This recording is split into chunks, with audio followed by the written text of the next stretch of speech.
शुद्धात्मानकम् श्रीरुद्ररूपम् ध्यायेत्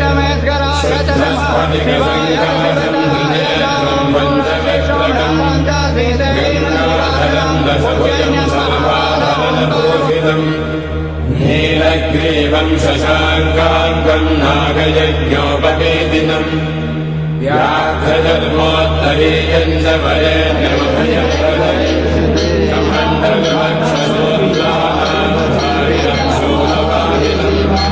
सुन्दम् पिङ्गलजटाशिखामद्योतधारिणम् वृषस्कन्धसमारोढम् उमादेहार्थधारिणम् अमृतेनात्मदम् शान्तम् दिव्यभोगसमन्वितम्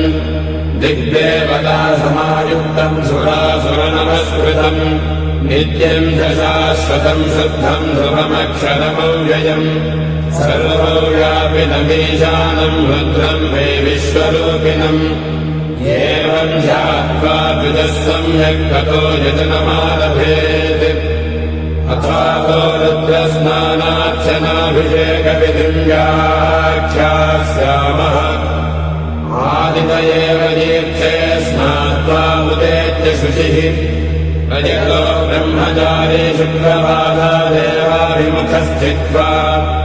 आत्मनिदेवता स्थापयेत् प्रजनने ब्रह्मा तिष्ठतु पादयोर्विष्णुस्तिष्ठतु हस्तयोर्हरस्तिष्ठतु बाह्वोरिन्द्रस्तिष्ठतु जठरे अग्निस्तिष्ठतु हृदये शिवस्तिष्ठतु कण्ठे वसवस्तिष्ठन्तु वक्त्रे सरस्वती तिष्ठतु नासिकयोर्वायुस्तिष्ठतु नयनयोस्कन्धादित्यो तिष्ठेताम् कर्णयोरश्विनौ तिष्ठेताम् ललाटे रुद्रास्तिष्ठन्तु मूर्ध्नादित्यास्तिष्ठन्तु शिरसि महादेवस्तिष्ठतु शिखायाम् वामदेवस्तिष्ठतु पृष्ठे पिनाकी तिष्ठतु पुरतः शूली तिष्ठतु पार्श्वजो शिवाशङ्करो तिष्ठेताम् सर्वतो वायुस्तिष्ठतु ततो बहिः सर्वतोऽग्निज्वालामाला परिवृतस्तिष्ठतु सर्वे शृङ्गेषु सर्वा देवता यथास्थानम् तिष्ठन्तु मागुम् रक्षन्तु ॐ अग्निर्मे वाचिः श्रितः वाहृदये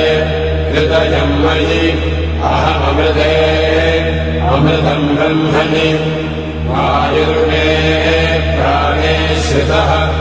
प्राणो हृदये हृदयम् मयि अहममृते अमृतम् ब्रह्मणि सूर्यो मे चक्षुषि श्रितः चक्षुर्हृदये हृदयम् मयि अहममृते